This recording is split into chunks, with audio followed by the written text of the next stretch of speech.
മോദിയുടെ കണ്ണുകളിലെ പേടി കണ്ടു. ചക്കച്ചൊള. മോദിയുടെ കണ്ണിൽ പേടിയല്ല, ടെലിപ്രോംപ്റ്റർ എന്നല്ല കണ്ടത്. കുറേ എണ്ണം നല്ല വീഡിയോ ഒക്കെ ഇട്ട് മോദിയുടെ കണ്ണുകളിൽ പേടി കണ്ടു, മോദി അതാണ് ഇതാണ്.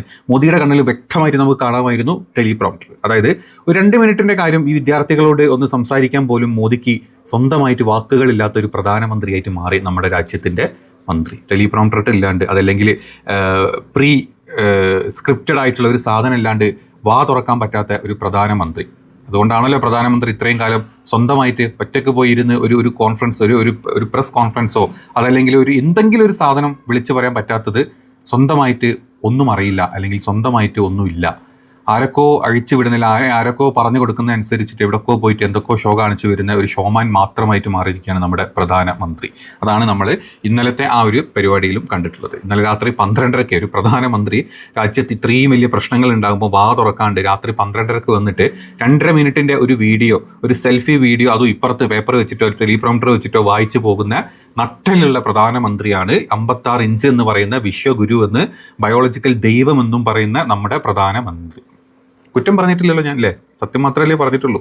അല്ല, ഇങ്ങനെയൊക്കെ പറഞ്ഞു കഴിഞ്ഞാൽ രാജ്യദ്രോഹിയൊക്കെ ആക്കി കളയുന്ന ഒരു കാലത്താണല്ലോ നമ്മളിപ്പോൾ ജീവിച്ചിരിക്കുന്നത്. ഏതാണെങ്കിലും മോദിയുടെ കണ്ണുകളിൽ ഒരു പേടി ഉണ്ടായിരുന്നില്ല, പക്ഷേ മോദിയുടെ ഉറക്കം കെട്ടു എന്നുള്ളത് വ്യക്തമാണ്. മോദിയുടെ മാത്രമല്ല, സംഘപരിവാരങ്ങളുടെ സകലതിൻ്റെയും ഉറക്കം കുറച്ച് ദിവസങ്ങളായിട്ട് തന്നെ പോയിട്ടുണ്ട്. അതിൻ്റെ മൂർധന്യാവസ്ഥയിൽ ഉറക്കത്തിൽ ഞെട്ടി എഴുന്നേറ്റിട്ട് എഴുതി വെച്ചിട്ടുള്ള സ്ക്രിപ്റ്റ് എടുത്ത് വായിച്ചു എന്ന് മാത്രം ഇന്നലെ. അതല്ലാണ്ട് അതിൽ കൂടുതൽ ഒന്നും ഇതിന് പറയാനില്ല. അത് വ്യക്തമായിട്ട് രാഹുൽ ഗാന്ധി ഇന്നലെ അത് പറഞ്ഞിട്ടുണ്ട്. അതായത് മോദിജി, ആളുകൾ വന്ന് കളിയാക്കരുത്. നിങ്ങളെ കൊണ്ട് പറ്റുന്നില്ലെങ്കിൽ മിണ്ടാണ്ടിരിക്കുന്നതാണ് നിങ്ങൾക്ക് ഏറ്റവും ഭൂഷണം. നിങ്ങൾ സ്വാ തുറന്ന് ഇമാതിരി മണ്ടത്തരങ്ങളും അല്ലെങ്കിൽ ഈ പറഞ്ഞ കുട്ടികളെ പറ്റിക്കുന്ന രീതിയിലുള്ള വിവരക്കേടുകളും വിളിച്ചു പറയാണ്ടിരിക്കൂ എന്നാണ് രാഹുൽ ഗാന്ധി പറഞ്ഞിട്ടുള്ളത്. സത്യമാണ്. അവിടെ അത്രയും വലിയ പ്രശ്നങ്ങൾ നടക്കുമ്പം മോദിജി എന്ന് പറയണേ പേപ്പർ ലീക്ക് മാത്രമല്ല ഇപ്പോൾ എടുത്ത പ്രശ്നം. പേപ്പർ ലീക്ക് ഇന്നും ഇന്നലെയും തുടങ്ങിയതല്ല. 2021 മുതൽ നമ്മളിത് കാണുന്നത്. നീറ്റ് എക്സാം 3 വട്ടം ചോർന്നത്, 1 വട്ടമല്ല. കുട്ടികളുടെ പാമ്പേഴ്സേ, നമ്മുടെ പാമ്പേഴ്സിനുണ്ട് ഇതിലും നല്ല കാര്യക്ഷമത എന്നാണ് എല്ലാവരും പറയുന്നത്. അതല്ലെങ്കിൽ സ്ത്രീകളുടെ ഈ നാപ്കിനുണ്ട് ഇതിനേക്കാൾ നല്ല കാര്യക്ഷമത എന്നാണ് പറയുന്നത്. അതിനേക്കാൾ കഷ്ടമാണ് ഇന്ത്യ. ഇത്രയും വലിയ രാജ്യത്ത്, ഇത്രയും സുരക്ഷയുള്ള രാജ്യത്തെ ഇന്ത്യയിലെ ഒരു പേപ്പർ ലീക്ക് 1 അല്ല 2 അല്ല 3 അല്ല. നീറ്റ് മാത്രം 3 വട്ടം, 2021, 2024, 2026 എല്ലാ 2 വർഷത്തിലും 1 വർഷത്തിലും വെച്ചിട്ട് നീറ്റ് ചോരുന്നു, UGC എക്സാമുകൾ ചോരുന്നു, CBSE എക്സാമുകൾ ചോരുന്നു. അവസാനം ആളുകൾ പുറത്തിറങ്ങി, അല്ലെങ്കിൽ ആളുകൾ ഈ റോട്ടിലോട്ട് ഇറങ്ങിയപ്പോഴാണ് ഞങ്ങളിത് ചെയ്തല്ലോ, ഇത് ചെയ്തല്ലോ. 2024 നീറ്റ് എക്സാം ചോർത്തിയിട്ടുള്ള അന്ന് പോലീസ് പിടിച്ചു എന്ന് പറയുന്നവൻ ഇന്ന് പുറത്തിറങ്ങി നടക്കുന്നുണ്ട്. ഒരു പ്രശ്നം അവനില്ല, ആരും ചോദ്യം ചെയ്യാൻ പോയിട്ടില്ല. അതെന്ത് അവർക്ക് അങ്ങനെയുള്ളൂ. ഇപ്പം തന്നെ നിങ്ങൾ പോലീസ് പിടിച്ചു എന്ന് പറയുന്നവന്മാർ ഈ ഒരു പ്രൊട്ടസ്റ്റ് അങ്ങ് തീർന്നു കഴിഞ്ഞാൽ 4ാമത്തെ ദിവസം നിങ്ങൾ അവരെ വെറുതെ റിലീസ് ചെയ്യും എന്നുള്ളത് എല്ലാവർക്കും അറിയാം. പിന്നെ നിങ്ങൾ ഇന്നലെ വന്ന് പറഞ്ഞിട്ടുള്ള ഒരു കപടത, അതായത് ഞങ്ങളിത് എത്രയും പെട്ടെന്ന് വലിയൊരു ബില്ല് കൊണ്ടുവരുന്നു, ഒരു അതിവേഗ കോടതി കൊണ്ടുവരുന്നു. എന്തിന്? അതിവേഗ കോടതികൾ ഇവിടെ പലതും പല പ്രാവശ്യം പല വട്ടങ്ങളായിട്ട് വന്നിട്ടുണ്ട്. എന്നിട്ട് എത്ര കോടതികൾ എത്ര ശിക്ഷ കൊടുത്തിട്ടുണ്ട്? അതൊക്കെ ഒന്ന് സെർച്ച് ചെയ്ത് കണ്ടുപിടിക്കൂ എൻ്റെ പൊന്നു സംഘ കൂട്ടങ്ങളെ. നിങ്ങൾ അതൊക്കെ ഒന്ന് കണ്ടുപിടിച്ച് മനസ്സിലാക്കും. അതൊന്നും നടക്കില്ല, അതൊന്നും അല്ല പ്രോപ്പറായിട്ടുള്ള അതിനുള്ള തീരുമാനം എന്ന് വ്യക്തത ഉള്ളതുകൊണ്ടാണ് ആളുകൾ ഇപ്പോഴും സമരം ചെയ്തുകൊണ്ടിരിക്കുന്നത്. ധർമ്മേന്ദ്ര പ്രധാൻ്റെ രാജി വേണം എന്ന് പറയുന്നത് ഈ കഴിഞ്ഞ 5 വർഷത്തിൻ്റെ ഇടയ്ക്ക് 1, 2, 3, 4 വട്ടമല്ല ജഡ്ജി ചോർന്നത്. പ്രധാൻ്റെയും അല്ലെങ്കിൽ ഈ പരീക്ഷാ വകുപ്പിൻ്റെയും പല വട്ടങ്ങളാണ്. ശിക്ഷിച്ചു എന്ന് പറയുന്ന ആളുകളെല്ലാം ഇപ്പം പുറത്തിറങ്ങി ഇങ്ങനെ നെളിഞ്ഞ് നടപ്പുണ്ട്. ആരും ജയിലിൽ കിടക്കുന്നില്ല. കുറേ പേരെ സ്ഥലം മാറ്റി കൊടുത്തു വിത്ത് പ്രൊമോഷൻ. അതാണ് അതിനേക്കാൾ വലിയ രസം. നമ്മുടെ ഈ ഉന്നത വിദ്യാഭ്യാസ ഡിപ്പാർട്ട്മെൻറ്റുകളിലെ സെക്രട്ടറിമാരും ബാക്കിയുള്ള ഒരു സ്ഥലം മാറ്റി. ആലോചിച്ച് സ്ഥലം മാറ്റി. ഇത്രയും വലിയ സംഭവങ്ങൾ നടന്നിട്ട് സ്ഥലം മാറ്റി. ഇത്രയേ ഉള്ളൂ. 23 പിള്ളേർ മരണപ്പെട്ടിട്ട് അതിന് ഒരു തരത്തിലുള്ള പശ്ചാത്താപം അല്ലെങ്കിൽ ഒരു തരത്തിലുള്ള കൊണ്ട് അതിനെപ്പറ്റി സംസാരിക്കാണ്ട് അവിടെ കൂടിയിട്ടുള്ള സകല വിദ്യാർത്ഥികളെ അടിച്ചോടിച്ചിട്ട്, അതും ബുള്ളറ്റ്, മറ്റേ എന്താ പറയുക, ഈ പെല്ലറ്റ് ബുള്ളറ്റ് വെച്ചിട്ട്, ലാത്തിയുടെ തുഞ്ചത്ത് ആണി വെച്ചിട്ട്, ആപ്പ് വെച്ചിട്ട്, അള്ള് വെച്ചിട്ട്, പെൺപിള്ളേർ പോകുമ്പോൾ അവന്മാരുടെ ചന്തിയിലോട്ട് ഈ പറഞ്ഞ ലാത്തി കുത്തിക്കയറ്റിയിട്ട്, ഇതൊക്കെ ഞങ്ങൾ അവിടെ കണ്ടിട്ടുണ്ട്. ഒന്നും പറയാനില്ല, അല്ലെങ്കിൽ അടിച്ചതിന് ഒരു പശ്ചാത്താപവും ഇല്ല, അല്ലെങ്കിൽ അടിച്ചു പോയി തെറ്റായിപ്പോയി എന്ന് പറയാൻ വാ തുറക്കാണ്ട് വന്നിട്ട് പേപ്പർ ലീക്കിന് ഞങ്ങൾ എന്തെങ്കിലുമൊക്കെ ചെയ്യുമെന്ന് പറഞ്ഞു കഴിഞ്ഞാൽ ആര് വിലക്കെടുക്കും മോദിജി? നിങ്ങളുടെ ഉറക്കം കെട്ടിട്ടുണ്ടെങ്കിൽ അത് നിങ്ങൾ കാണിച്ച, അല്ലെങ്കിൽ നിങ്ങളുടെ ഹിങ്കിടികൾ കാണിച്ചിട്ടുള്ള കയ്യിലിരിപ്പ് കൊണ്ടാണ് ഇപ്പോൾ ഈ ഉറക്കം കെട്ടിട്ടുള്ളത്. കുറേ ദിവസങ്ങളായിട്ട്, കുറേ കാലങ്ങളായിട്ട് ഇങ്ങനെ ഉരുണ്ട് വന്ന ആ ഒരു പ്രക്ഷോഭം അവിടെ പോയി പൊട്ടി പുറപ്പെട്ടു. അത്രയേ ഉള്ളൂ.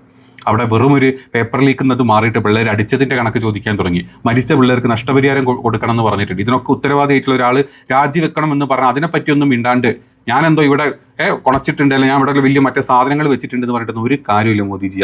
അത് എടുക്കുന്ന അവസ്ഥകളിൽ നിന്നൊക്കെ ഈ ഒരു സമരം മാറി. ഇത് രാജ്യവിരുദ്ധ സമരമല്ല. ഇത് ഗവൺമെൻറ് കാണിച്ചു കൂട്ടുന്ന കൊള്ളരുതായ്മകൾക്കെതിരെയുള്ള, സിസ്റ്റത്തിനെതിരെയുള്ള, അതല്ലെങ്കിൽ നമ്മുടെ പോളിസി വയലേഷനെതിരെയുള്ള ഒരു പ്രൊട്ടസ്റ്റ് മാത്രമാണ്. ഇത് രാജ്യവിരുദ്ധ സമരമോ അല്ലെങ്കിൽ നമ്മൾ നേപ്പാളിൽ കണ്ട പോലെ, നമ്മൾ ശ്രീലങ്കയിൽ കണ്ട പോലെ, നമ്മൾ ഇന്തോനേഷ്യയിൽ കണ്ട പോലത്തെ ഒരു ഒരു ഒരു ജെൻസി പ്രക്ഷോഭമല്ല ഇവിടെ നടക്കുന്നത്. കുറച്ച് കുട്ടികളുടെ, അതായത് ഒരു ജെൻസി എന്ന് പറഞ്ഞിട്ടുള്ള കുറച്ച് പേര് ഇനി ഞങ്ങളുടെ പിൻതലമുറയായിട്ട് വരുന്ന ജെൻ ആൽഫയ്ക്ക് വേണ്ടിയിട്ട് ചെയ്യുന്ന സമരം, അതിനെ സപ്പോർട്ട് ചെയ്ത് അതിന് വേണ്ട ബാക്കിയുള്ള സപ്പോർട്ട് കൊടുക്കുന്ന മില്ലേനിയംസ് ചെയ്യുന്ന സമരം, ഈ മില്ലേനിയൻസിൻ്റെ അതല്ലെങ്കിൽ ഈ ജെൻസീസിൻ്റെ ഈ ജെൻ ആൽഫയുടെ ഒക്കെ മുതിർന്നവരായിട്ടുള്ള മറ്റ് അഡൽട്സ് ആയിട്ടുള്ള മറ്റ് ആളുകൾ അതിന് സപ്പോർട്ട് കൊടുക്കുന്നത് നമ്മൾ കണ്ടുകൊണ്ടിരിക്കുന്നത്.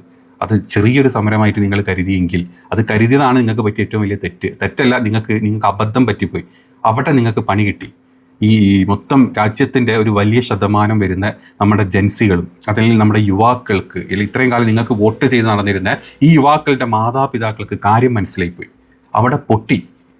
ഇത്രയും ആ ഒരു യുവത്വം സപ്പോർട്ട് ചെയ്തിട്ടില്ലെങ്കിൽ ഒരു ഗവൺമെൻറ് മുന്നോട്ട് പോകില്ല. നിങ്ങൾ നല്ല ഏത് ഗവൺമെൻറ് ആണെങ്കിലും അതിൽ വലിയൊരു വിഭാഗം നമ്മൾ കണ്ടു. പിന്നെ ഈ യുവത്വത്തിൻ്റെ കൂട്ടത്തിൽ വിവരമില്ലാത്ത അല്ലെങ്കിൽ യുവത്വത്തിൻ്റെ കൂട്ടത്തിൽ ബോധവും വിവരവും ഇല്ലാത്ത അന്തം ഭക്തർ മാത്രമാണ് ഇപ്പം നിങ്ങളെ സപ്പോർട്ട് ചെയ്യുന്നത്. പിന്നെ നിങ്ങൾ കാശ് കൊടുത്ത് വാങ്ങിച്ചിട്ടില്ല 10,000, 20,000, 30,000 ഓരോ റീലിന് വെച്ചിട്ട് നിങ്ങൾ കാശ് കൊടുത്ത് വാങ്ങിച്ചിട്ടില്ല കുറച്ച് റീൽസ് ചെയ്യുന്ന അതല്ലെങ്കിൽ ഇൻഫ്ലുവൻസർ എന്ന് പറയപ്പെടുന്ന ഭക്ത ഇൻഫ്ലുവൻസേഴ്സ് മാത്രമേ ഇപ്പം നിങ്ങളെ സപ്പോർട്ട് ചെയ്യുന്നുള്ളൂ എന്നാണ് നമ്മൾ കണ്ടുകൊണ്ടിരിക്കുന്നത്.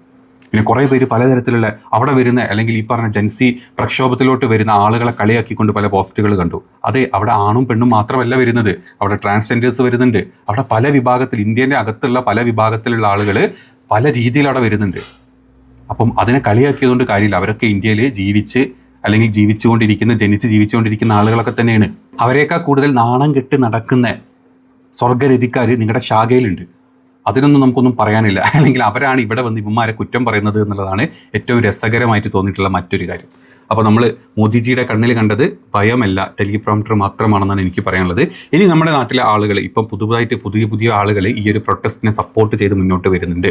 അതുപോലെ തന്നെ ഉള്ളിൽ കറ കളഞ്ഞിട്ടുള്ള സംഘിയാണെന്ന് പറയാൻ മടിച്ചിട്ട് എവിടെയും തൊടാത്ത രീതിയിൽ ഈ ബാലൻസ്ഡ് പ്രൊട്ടസ്റ്റിനെ സപ്പോർട്ട് ചെയ്ത ആളുകളും നമ്മുടെ നാട്ടിൽ കണ്ടു.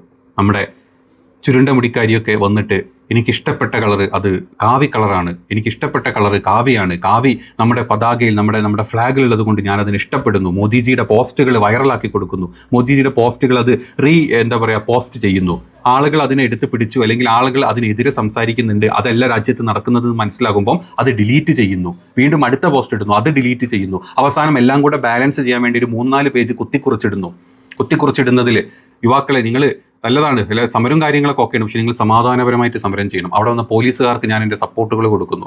നിങ്ങൾക്ക് അടി കിട്ടും അല്ലെങ്കിൽ അവിടെ സമാധാനം ഇല്ലെങ്കിൽ നിങ്ങൾ വീട്ടിൽ പോയി ഇരുന്നോളാം, എന്നിട്ട് സമാധാനപരമായിട്ട് നിങ്ങളുടെ കൺസേൺസ് പറഞ്ഞറിയിച്ചോളാം. ഈ സമാധാനപരമായിട്ടായിരുന്നു ഇത്രയും കാലം കൺസേൺസ് പറഞ്ഞറിയിച്ചുകൊണ്ടിരുന്നത്.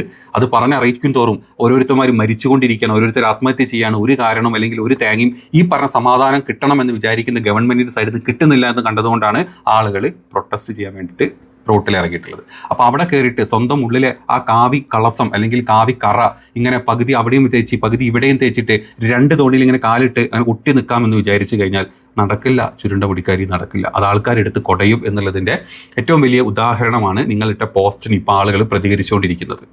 അപ്പം ആ ബാലൻസ്ഡ് സംഗീസം ഇനി നടക്കില്ല എന്ന് വ്യക്തമാക്കി തന്നിട്ടുണ്ട്. കാരണം പച്ചയായിട്ട് അവിടെ നടക്കുന്ന കാര്യങ്ങൾ എന്താണെന്നോ ഇത് എന്തുകൊണ്ട് നടന്നു എന്നുള്ളതോ പറയുന്നുണ്ട്.